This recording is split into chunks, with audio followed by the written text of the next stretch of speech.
Welcome to the Invest with Clarity podcast, where you will learn how success in investing, as in life, is the result of absolute clarity.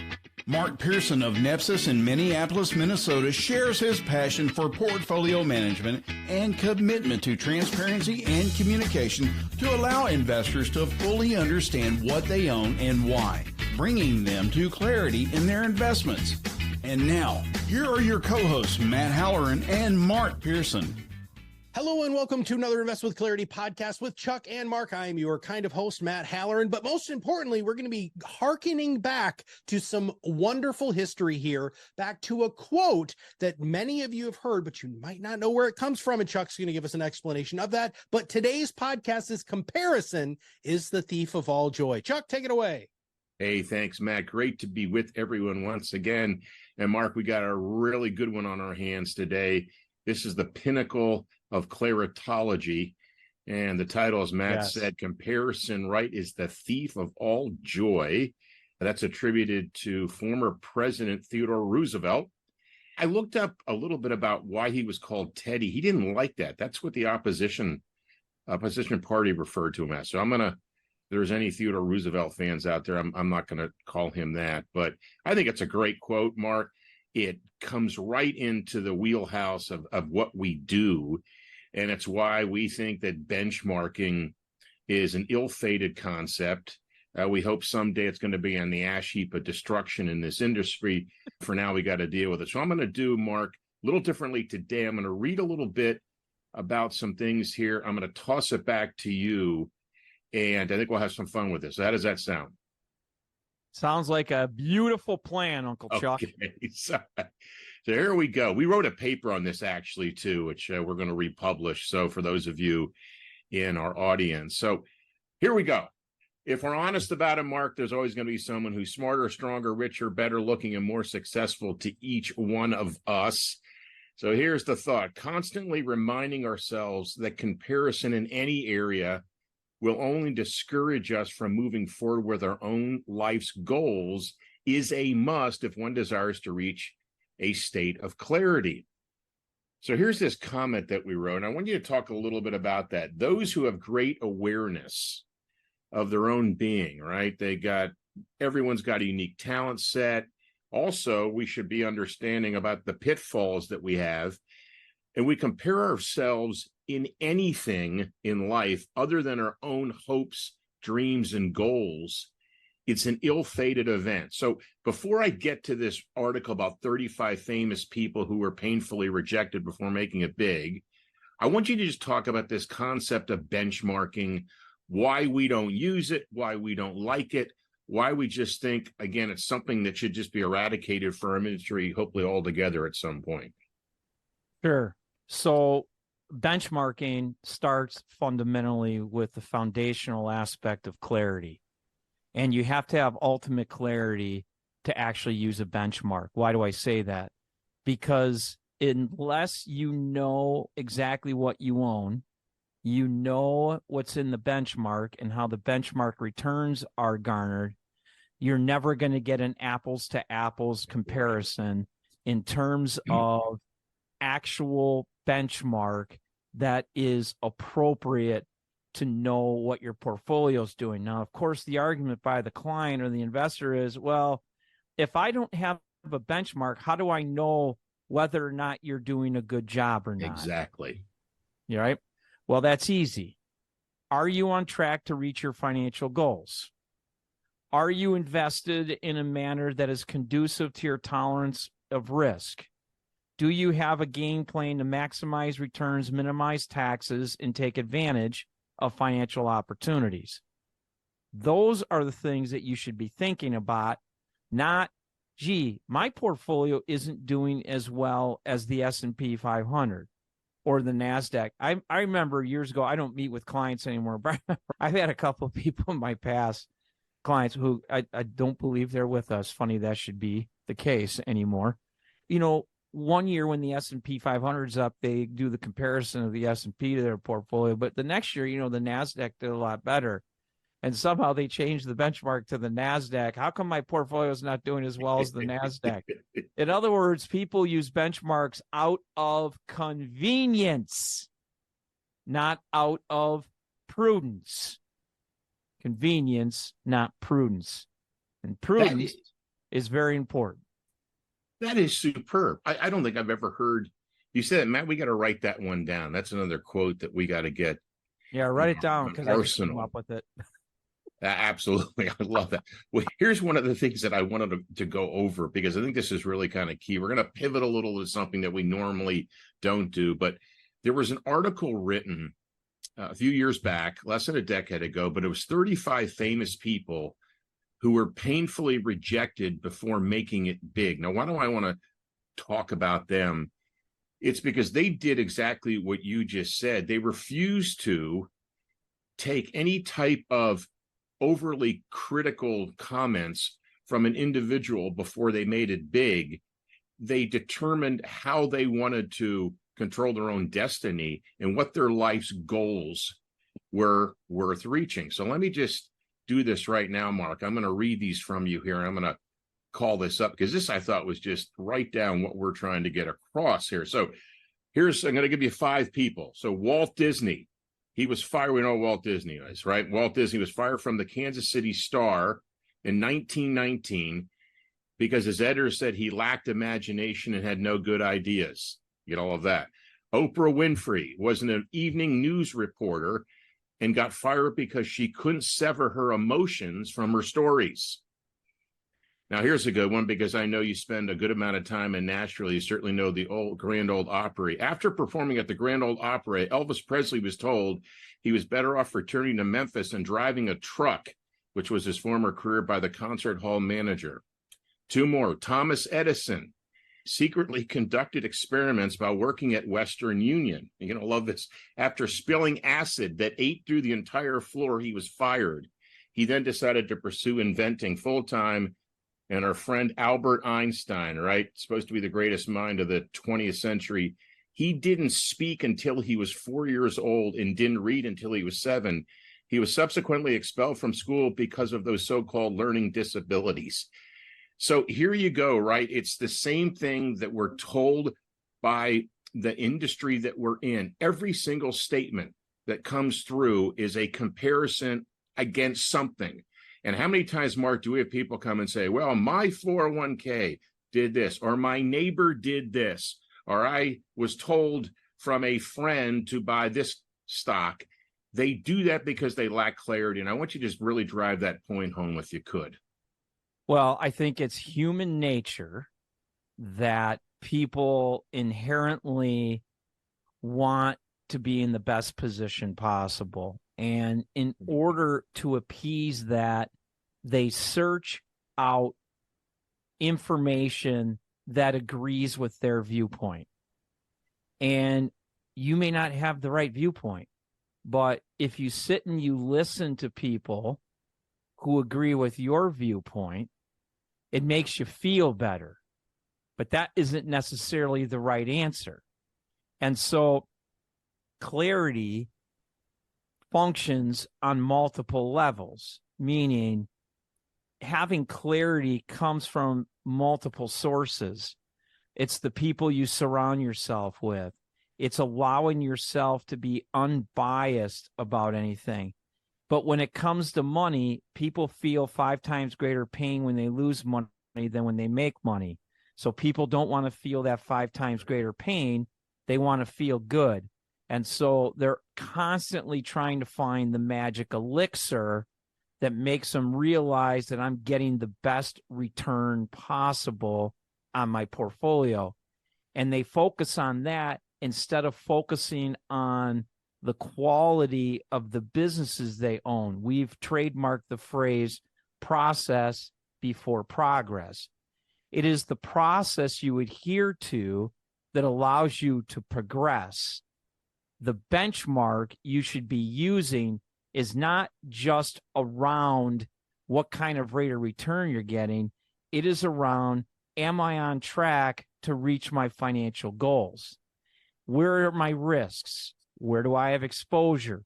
And sometimes it may not necessarily be within your actual investments. It could be around taxes. It could be around legal exposure. It could be around multiple things, not just is my portfolio doing as well as the S&P 500. And this is why Nepsis has made the shift that we're making by buying a CPA firm and integrating all that. But also at the same time, people focus so much on their portfolios and doing it themselves that they don't realize the power of having an advisor to show them where the roadblocks are or where the potholes are going to be in the future. And with this CPA firm we have now, we're having more and more stories and more situations where people didn't realize the exposure they had. And so clarity is the foundational component to get you where you want to go. That's why we call it the road to Nepsis, the road to ultimate clarity. Well, Mark, that was excellent. And we always say that once you get to the pinnacle of clarity, the road never ends, it continues. I want to pivot if I could, because I love what you said. I want to talk about awareness or self-awareness. And I want to put a bow around what we just spoke to with these 5 individuals. So I'm going to read from our paper, our white paper that we wrote.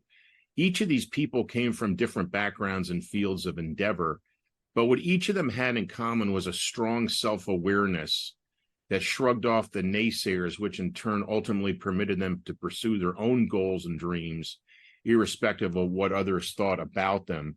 So here's the quote we wrote: investors should take heed by seeking to eradicate the desire and temptation to constantly compare the results of their uniquely designed and constructed portfolios to others or some prescribed so-called passive benchmark. So in the theme that what you just spoke about, the focus on our firm to partner with other disciplines within the financial services business, specifically certainly tax planning, let's pivot, Mark, to this construction of separately managed accounts and how at Nepsis we focus on the uniqueness and the construction of a design portfolio, and then add to that what you just did, forming a team around an individual so they can actually measure their success through other measures than just the S&P 500.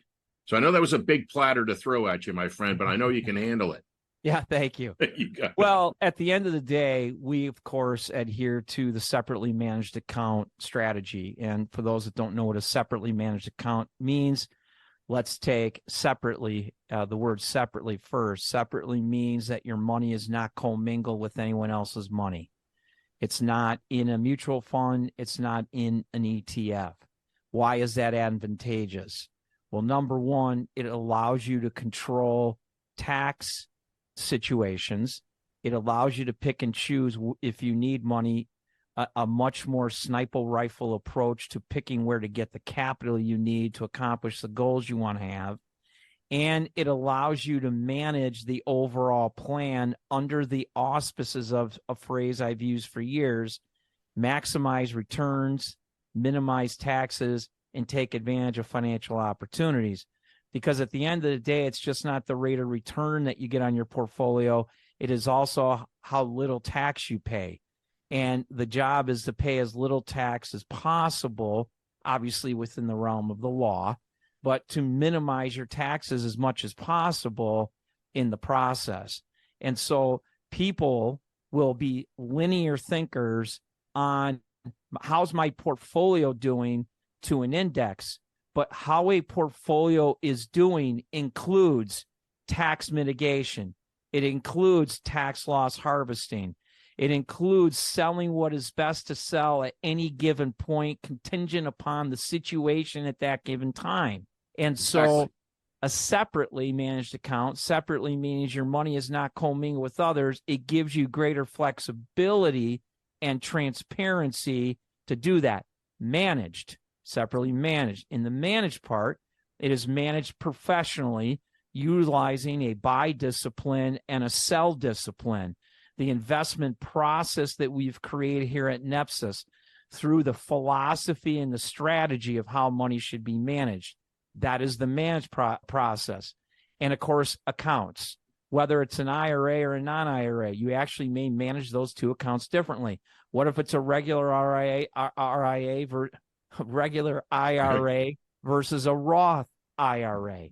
they should be managed a little bit differently, all working together to accomplish the goal. This is why it baffles me that people have accounts in multiple places, because the right hand then doesn't know what the left hand's doing. And the investor compartmentalizes and says, this guy's doing this good, that gal's doing that good. And I'm going to do this and that with my money because this person's doing better than that person, when they don't even realize that the person doing better today may be taking on way more risk than you realize what you're doing. And so the separately managed account gives the client greater clarity and puts them in a foundational position of being what we ultimately think and believe investing is, and that is being a business owner, investing like a business owner. Absolutely. The first part of the pyramid. Let's wrap this piece up. We've used this analogy before, and we've walked through the replication of artwork through posters, right? And now we have generative artificial intelligence, which can do a new Monet, if you will. I'm of the adage that, and you think about, let's just call them the uber wealthy of the past, whenever they wanted a personal piece of artwork, they would hire and commission an artist to either paint a portrait of their family, maybe of themselves, or a piece of real estate that they had. And they would proudly display that over certainly their fireplace mantle. And I think of what you just laid out, Mark, is really the hallmark of why separately not managed accounts, not only that, but integrating those other financial services into the mix. So thanks for that. I wanted to just pivot here, talk about the comparison, again, within our industry and this fixation. So we wrote this in our piece. Other than professional athletes, there is no industry in our estimation which exemplifies the faulty premise of the mental fixation of results comparison than the investment industry, whether it is, and here's what I'd like you to talk about, the marketing departments of large fund complexes selling past performance via peer group comparisons, or third-party research firms touting star ratings, compliance departments mandating so-called manager benchmarks, or even regulators setting guidelines on performance standards. We are always programmed to think that the world around us dictates our perception on how well we are doing. So let's talk a little bit about that fixation. It is everywhere in our industry. Like we said, star ratings, peer group comparisons, regulators demanding that. How ultimately does Nepsis, in this concept of clarity, break through that ceiling, which seems so hard to penetrate at this point? Well, number one, communicate Yes. with the clients. Help them understand what is happening at any given time. That's why we created the app. When you go to nepsisinc.com, you can download the app. You talked about downloading the white paper earlier. You can go to the website and download that white paper for free. You know, at the end of the day, it is a process of educating clients. You know, in our industry, they all talk about education. Education's so important. And at the same time, we're not educating investors in a manner that I believe is the most prudent way for them to accomplish their long-term goals. And so when you think about this idea of comparing and using benchmarks, understand what motivates an industry. Most of the information that people read comes from TV or periodicals. What do TV and periodicals have in common? They sell advertising. In order for the advertisers to advertise on TV or advertise in your periodical, they have to engage the person or people to get them to be in the process, if you will, of what they're selling or what they're telling people. But is that necessarily in your best interest? And by the way, every person's financial plan, financial process, financial situation is different. And so to lump everybody into one situation is not going to be the best way for you to get advice on what you should be doing with your money and your plan. I love the word education that you used, and I think that's so important. In this paper we wrote, Mark, we went a little offshoot here, and I'm going to mention this here, and hopefully our listeners can grasp the connection here. Believe it or not, medical students, when they graduate from med school, still have to, before they become a licensed physician or medical practitioner, read what's called the Hippocratic Oath. And there's many versions out there. This one that I'm going to just kind of reference was written in 1964. And although it still seems, I'll use the word hokey, it's really built with this relationship, the covenant relationship kind of between the patient, who the physician is always working in the best interest of, and how they view their craft. So I want to speak to this, and then we're going to end on kind of how we view this oath within our own firm and how we believe the relationship between the group of advisors and certainly the client is. So here's what I'm going to summarize the Hippocratic Oath, but here's what they have to say. I swear to fulfill to the best of my ability and judgment this covenant. I will apply for the benefit of the sick all measures which are required, avoiding those of twin traps of overtreatment and therapeutic nihilism. But here's a key one. I will remember that there is both an art to medicine as well as science. Where do we quote that before in Nepsis? That a warmth, sympathy, and understanding may outweigh the surgeon's knife or the chemist's drug, communication, as you just said. And here's the last one. I will not be ashamed to say I know not, nor will I fail to call in my colleagues when the skills of another are needed for a patient's recovery. Remember in our last podcast, we shared about one of the key things that have been stated before about knowledge is one of the greatest knowledges is to admit you don't know everything. And I love this. I want you to just speak a little bit to the Hippocratic Oath, and then we'll move to our clarity pledge here. But talk a little bit about this connection between, again, medical practitioners have to uphold this sobriety and seriousness, right? We're talking about people's lives at stake many times.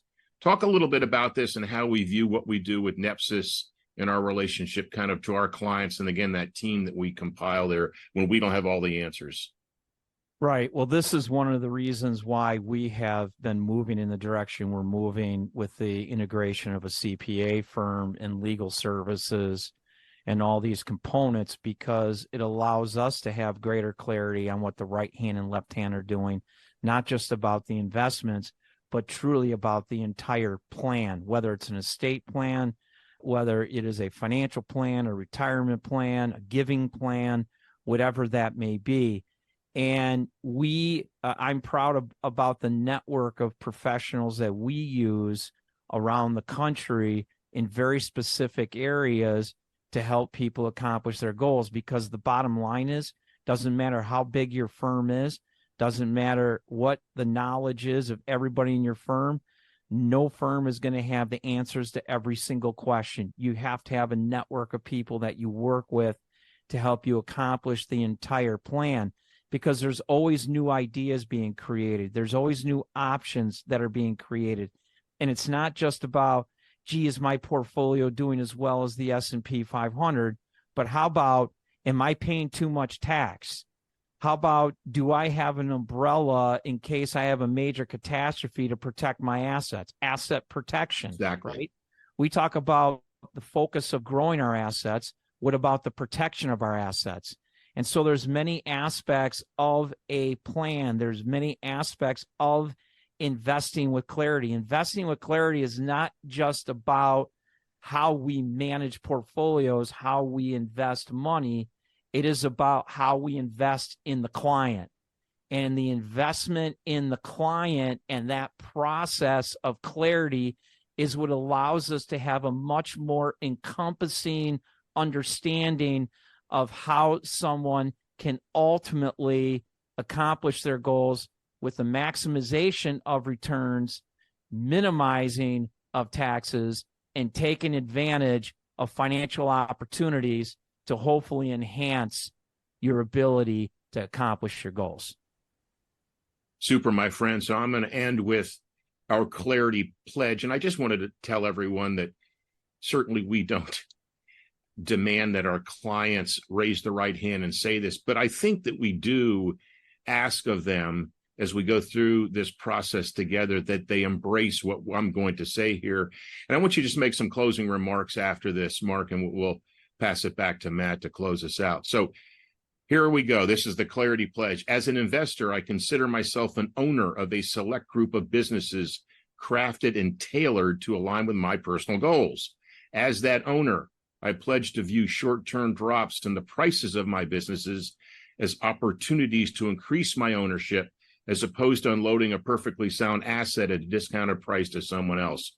Furthermore, I firmly pledge to turn away from alluring, enticing stories about how I can, through somebody else's predictions, instantly increase my wealth by scoffing at it with amusement and calling it the foolishness that it really is. And lastly, this is the core component of our podcast today. I pledge not to compare my investment goals and aspirations to that of anyone else, and realize that my journey on the road to clarity is unique and defined on my own terms and not by some arbitrary benchmark as dictated by the institutional elites.